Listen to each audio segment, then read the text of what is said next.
control panel to allow all attendees to hear you. Hello, This and system will welcome to the notify you webinar once Key you begin Action your 1 Mobility broadcast. between Programme Countries, also known as Key Action 103.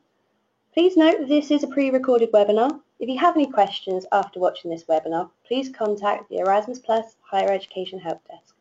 Contact details are at the end of the presentation. So firstly, this presentation does include audio, so please ensure you have your audio settings on. There is no chat or question facility, as it is pre-recorded, and this session is just to provide a background on Key Action 1 Mobility between Programme Countries. So the agenda for this webinar is we're going to look at the glossary of terminology, overview of Erasmus Plus key actions, and an introduction to Key Action 1 for higher education.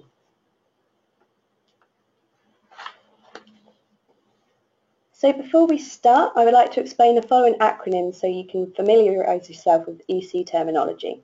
We will explain more about these in further parts of the webinar. So NA is the national agency. In the UK, that is us, the British Council, and our partner, Acorus UK. ECAS is the European Commission Authentication Service. PIC is the Participant Identification Code, that is for every organisation that takes part. URF, the Unique Registration Facility, also known as the Participant Portal, and a Programme Country, also partner countries. But partner countries don't apply under 103. They are 107, Mobility between Programme and Partner Countries, also known as International Credit Mobility. We will be running other webinars specifically for that action. So now I'm going to give you an overview of the programme. Erasmus Plus is the successor to the Lifelong Learning Programme and Higher Education in Action. So it will run for 7 years until 2020, and we're now starting year 3. As you can see from the diagram, it's structured around 5 different actions. Key Action 1, Mobility of Individuals. Key Action 2 is Cooperation for Innovation and the Exchange of Good Practices, and there's also Strategic Partnerships. Key Action 3 is Support for Policy Reform. Jean Monnet, which is about higher education activities around European integration. And last but not least, Sport, for activities relating to grassroots sports. Activities are split between those managed in each participating countries and those managed centrally. So for centralised actions, which are managed in Brussels, you apply to the European Commission and they manage your project. And there's more detail about this on our website. A decentralised action is where you apply to your national agency, so you apply to us and Acorus UK, and we handle the project in the UK. So the 3 different types of decentralised actions is the Key Action 1, Key Action 2, and Key Action 3.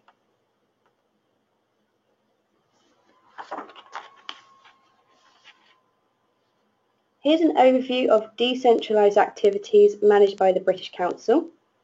So we manage Key Action 1 and Key Action 2 for higher education and for schools, and we manage Key Action 1 youth.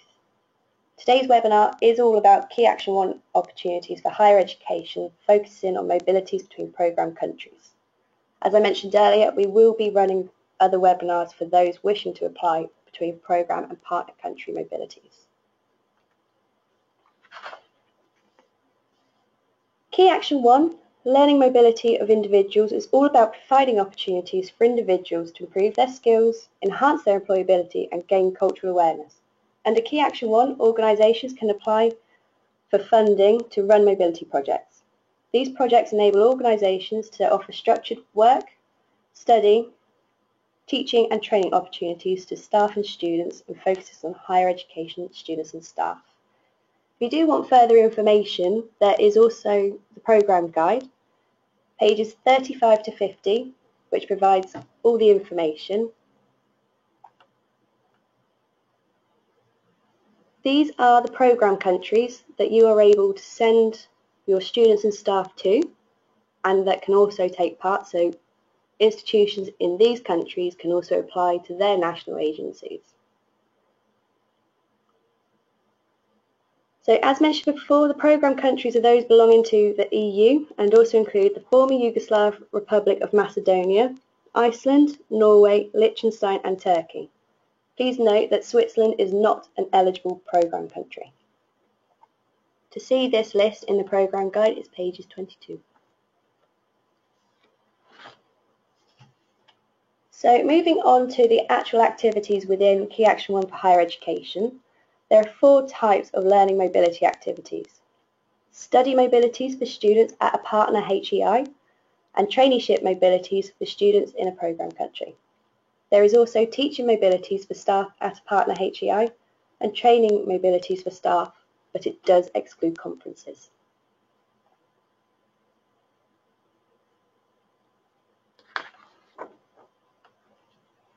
So just to note that the application deadline for Key Action 1, whether it's Key Action 103, Mobility Between Programme Countries, Key Action 107, International Credit Mobility, or Key Action 1 Schools, the deadline is the 2nd of February 2015, 11 o'clock UK time. It says 12 o'clock on the form, that's because it's for Brussels time. So just to explain further what you can apply for, students that are enrolled at a participating HEI can take part. However, the mobility activity has to relate to the student's degree-related learning and personal development needs. The study abroad period must be part of the student's degree at short cycle, first cycle which is bachelor equivalent, second cycle which is master's or equivalent, or third which is doctoral, and staff that are employed by a participating HEI can also take part. Duration for each project under Key Action 1 between Mobility Between Programme Countries is 16 or 24 months. So we're going to have a bit of a closer look at the mobility activities. For a student undertaking a study mobility, they must complete the minimum duration of 3 months, which equates to an academic term trimester, and they have a maximum duration of 12 months per cycle. For a student undertaking a traineeship mobility, they must complete a minimum duration of 2 months, and again has a maximum of 12 months. For student mobilities, a student can participate with numerous mobilities totaling up to 12 months maximum per cycle of study. Previous participation in the lifelong learning programme is also included in this 12-month quota, and any participation with 0 grants does also count towards this maximum duration. For staff participating with a teaching or training mobility, they must complete a minimum of 2 days consecutively, and it does not include travel days, and they have a maximum of 2 months. All teaching mobilities must complete at least 8 hours teaching per week or shorter period of stay, so if they're not there for a week, they still have to complete 8 hours. For your project, you must have at least one partner HEI organisation in a different programme country for you to send your students and staff to. There is organisational support funding awarded depending on the number of mobilities awarded. The organisational support grant is a contribution to any cost incurred by the institution in relation to activities to support the student and staff mobility, both inbound and outbound, and there's more information in the programme guide. Any applications for additional special needs or disability funding is to be submitted separately. For each individual that needs the additional needs or disability funding, you can submit an application to us at the National Agency, and we assess each application on a case-by-case basis. For more information on disability and additional special needs, we have information on our website.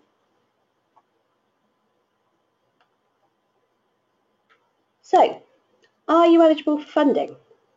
Only HEIs that have been awarded the Erasmus Charter for Higher Education can submit an application.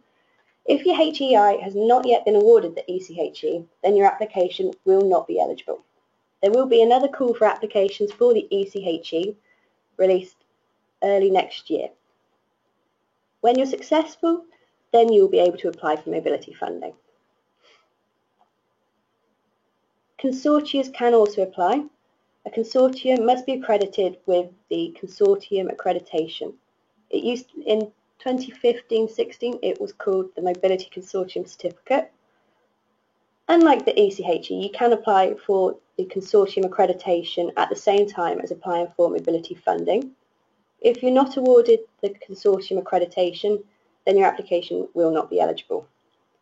Individuals, such as students, they cannot apply to us for mobility funding, and they must apply through you at your institution.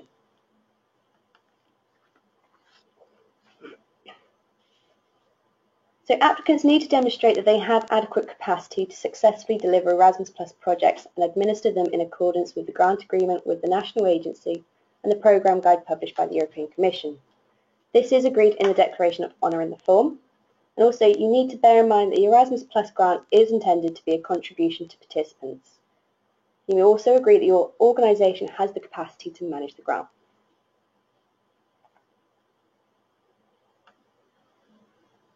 That sums up our presentation on the background of mobility between programme countries. We do have a webinar that takes you through completing the application form, which you can see by visiting this link here.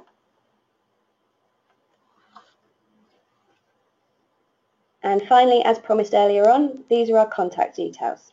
Our team at the UK National Agency is available every day from Monday to Friday to answer any queries. Our email address is erasmus@britishcouncil.org.